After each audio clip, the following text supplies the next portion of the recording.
Come with me just for a moment. Let us leave the ground behind. We will ascend into the warm, late afternoon air. The world below will begin to shrink. The sounds of the city will soften into a gentle hum. Here, high above, a profound sense of peace awaits. We are about to witness a city not as a collection of streets and buildings, but as a single, living organism basking in the sun's final golden rays. This is Seville, seen from a perspective that reveals its truest, most tranquil nature. It is a city that breathes slowly, its ancient heart beating in time with the gentle rhythm of the day's end. This is not a journey of speed, but of stillness. Imagine yourself weightless. You are floating on a soft current of air, a silent observer in the vast Andalusian sky. The concerns of the day simply drift away, replaced by a quiet curiosity. Below us lies a mosaic of terracotta, ochre, and cream, a warm palette painted by centuries of sun. The city unfolds like a delicate paper fan, revealing intricate patterns and hidden treasures. From this vantage point, we can appreciate the grand design, the way nature and human creation have intertwined over millennia. As we drift higher, the city's true form reveals itself. It is a sprawling masterpiece of design, both planned and wonderfully chaotic. Look at the way the old city, the Casco Antiguo, huddles together. Its narrow streets a web of history spun through time. These are not merely pathways. They are the ancient arteries of Seville, carrying stories and secrets in their shaded canyons. From our perch, they look like intricate cracks in sun-baked earth, a maze that invites exploration and promises discovery at every turn. This dense core is where the city's oldest heart beats, a protected enclave of tradition and architectural wonder, a testament to its Moorish and Spanish heritage. Beyond this historic heart, the city breathes outwards. Newer districts stretch towards the horizon, their wider avenues and more modern structures telling a different story. Here, the grid is more orderly, the rooftops more uniform. Yet even here, the spirit of Seville persists. Pockets of green interrupt the geometry, with parks and tree-lined boulevards providing lungs for the metropolis. Notice the sheer variety of rooftops. It is a landscape all its own. There are the traditional terracotta tiles, glowing with a warm, earthy redness under the setting sun. They undulate like a gentle sea, punctuated by the occasional flat roof, a secret terrace known only to the residents below. The countless courtyards, hidden from street view, are now visible to us as small, verdant squares of peace. From this height, Seville feels like a city built on a human scale. Despite its size, it does not intimidate. It seems to embrace its inhabitants. They are a reminder that this is not just a collection of monuments, but a home. Our gentle drift now brings us towards the city's monumental heart. Dominating the skyline is a structure of breathtaking scale and intricacy. This is the Seville Cathedral. From up here, it does not look like a building so much as a mountain range carved from stone. It is a testament to immense faith and ambition, a colossal vessel of history resting in the center of the city. Its flying buttresses reach out like stone arms, supporting the immense weight of the nave. The roof is a complex landscape of its own, with peaks and valleys, spires and turrets, all intricately detailed. It is a city upon a city, a world of devotion rendered in stone. Standing sentinel beside it is its famous bell tower, La Giralda. Once the minaret of a great mosque, it is now an inseparable part of the cathedral, a symbol of Seville's layered history. From our aerial perspective, it rises with an elegant, slender grace. It is a perfect exclamation point against the vastness of the cathedral's body. We can see the intricate brickwork, the delicate arches that climb towards its Renaissance-era belfry. As the sun sinks lower, one side of the tower glows a brilliant orange, while the other falls into a deep, cool shadow. It is a beacon, a landmark that has guided travelers and residents for centuries. Look closely at the cathedral's surface. Even from this distance, we can appreciate the incredible detail. The gargoyles and statues that adorn its ledges are like tiny, silent guardians watching over the city. The great rose windows are dark, mysterious eyes, holding within them the vibrant colors that are at this moment illuminating the interior. The sheer mass of the building is humbling. It took over a century to construct, and from up here you can understand why. Our flight path now curves, and a new shape emerges from the urban fabric. It is a shape of perfect and elegant geometry, a vast semicircle embracing a wide open space. This is the magnificent Plaza de España. Built for an exposition nearly a century ago, it remains one of Seville's most beloved public spaces. From the sky, its scale is truly astonishing. It looks like a grand, open-armed welcome to all who visit. The main building wraps around the plaza in a sweeping arc, its twin towers standing like proud sentinels at either end. It is an architectural gesture of immense generosity and pride. The details become clearer as we drift closer. A canal follows the curve of the building, a perfect blue crescent reflecting the sky. We can see the tiny, almost invisible shapes of rowboats gliding along its surface, their occupants enjoying a moment of serene leisure. 4 bridges, representing the ancient kingdoms of Spain, cross the canal. From our perspective, they are like delicate stitches holding the design together. The central plaza is a vast, open expanse, a stage for the daily life of the city. It is a space designed for people to gather, to stroll, and to simply be. Observe the colors. The building is a symphony of brick, ceramic, and marble.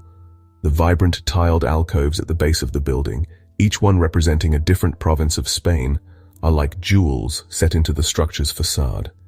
Even from this height, their brilliant blues, yellows, and greens stand out. The plaza is bordered by the lush green of the Parque de Maria Luisa, a verdant frame for this architectural masterpiece. The combination of ornate man-made structures and the soft, natural forms of the park creates a scene of perfect balance and extraordinary beauty. As the golden hour deepens, the plaza is bathed in a soft, ethereal light.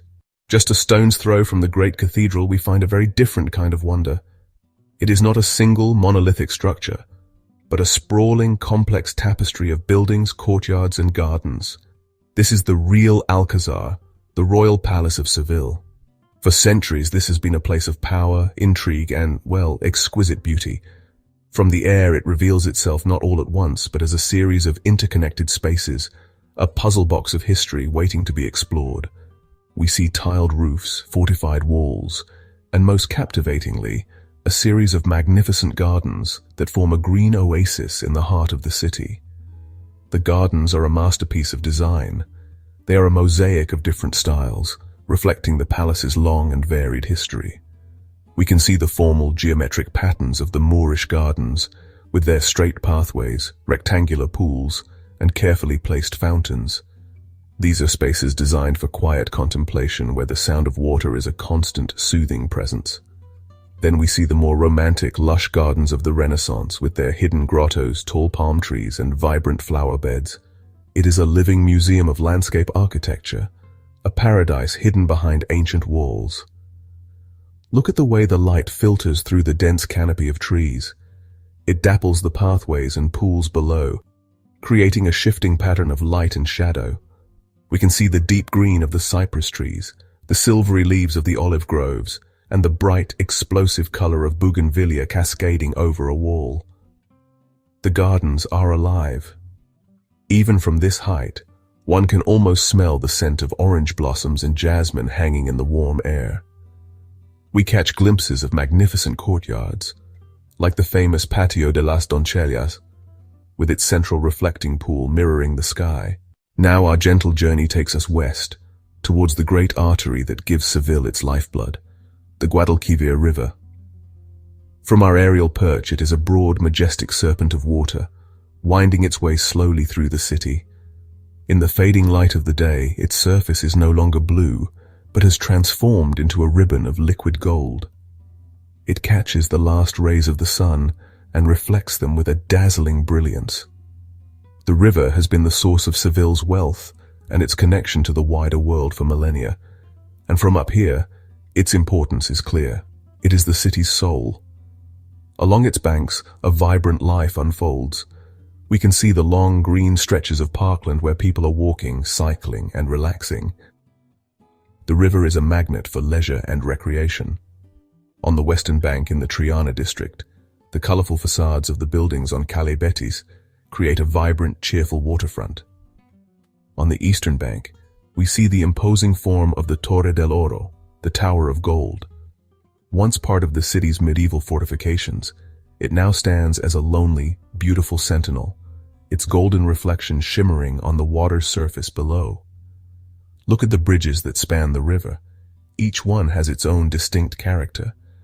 There is the modern, harp-like form of the Alamillo Bridge, a testament to Seville's more recent history. And then, there is the historic Isabel II Bridge, also known as the Triana Bridge. Its iron arches a classic beloved silhouette against the sky. These bridges are the vital connections, stitching the two halves of the city together. From our vantage point, they are elegant lines drawn across the glittering canvas of the river, with tiny cars and people moving across them like ants. As we hover over the water, a great sense of calm descends. Let us now turn our attention away from the grand monuments and look more closely at the fabric of daily life. The rooftops of Seville tell 1,000 stories. They are a private world, a sprawling terrace that belongs to the sky. Many are adorned with potted plants, creating miniature gardens high above the streets. We can see laundry lines with brightly colored clothes dancing in the gentle evening breeze. Here and there, a satellite dish sits next to a centuries-old chimney pot, a quiet testament to the blending of time. These rooftops are the unsung spaces of the city, where life unfolds in quiet, personal ways. Peering down into the gaps between the buildings, we discover the city's most intimate secret, its courtyards, or patios. From street level, they are hidden behind heavy wooden doors. But from above, they are revealed as small, precious jewels of tranquility. Each one is a miniature world. Many have a central fountain, its gentle splashing the only sound. Others are filled with a profusion of green plants, their leaves creating a cool, shaded canopy. We see chairs set out, waiting for residents to return and enjoy the cool of the evening. These are the true living rooms of Seville, open to the sky. The pattern of these hidden spaces is fascinating. In the old Jewish quarter, Santa Cruz, the courtyards are small and intimate, connected by a labyrinth of impossibly narrow alleyways. They are oases of shade and silence, designed to offer respite from the fierce summer sun. In the more modern districts, the courtyards may be larger, shared communal spaces for entire apartment blocks. But the principle remains the same, to create a semi-private space that fosters community and provides a connection to nature within the dense urban environment. They are the city's green lungs, breathing life into the stone. The sun is now touching the horizon. The world below is being painted with the most extraordinary palette. This is the golden hour, the magical time when the city is transformed. The harsh light of midday has gone, replaced by a soft, warm glow that flatters every surface. The terracotta tiles of the rooftops seem to burn with an internal fire, a deep, rich red. The whitewashed walls of the buildings are no longer stark white, but have taken on hues of peach, rose, and soft gold. It is a gentle, fleeting beauty, a final, magnificent performance before the arrival of night. Look at the shadows. They have grown long and soft, stretching across plazas and down narrow streets. They are no longer sharp-edged and dark, but have become pools of cool, deep blue and purple. This interplay between the warm light and the cool shadows creates a sense of depth and drama. Every archway, every balcony, every rooftop terrace is sculpted by this light, its form and texture revealed in exquisite detail. The city is a three-dimensional canvas, and the setting sun is the master artist, applying its colors with a delicate, masterful touch. This light makes the old city feel even more ancient and mysterious. The sky itself is a spectacle. Above the setting sun, the colors grade from a fiery orange to a soft yellow, then to a pale green, and finally into the deep velvety blue of the coming night. A few high, wispy clouds catch the last of the direct sunlight, turning a brilliant, shocking pink. The entire dome of the sky is part of the performance. The city below seems to pause, to hold its breath in admiration.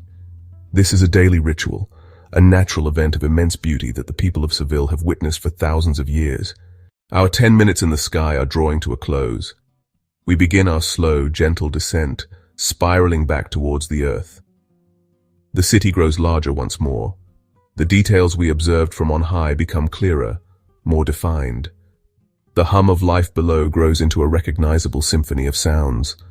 The distant chime of a church bell, the murmur of traffic, the buzz of conversation from an outdoor cafe. We are returning to the world of the street, but we bring with us a new perspective, a memory of the city as a whole, a single, beautiful entity.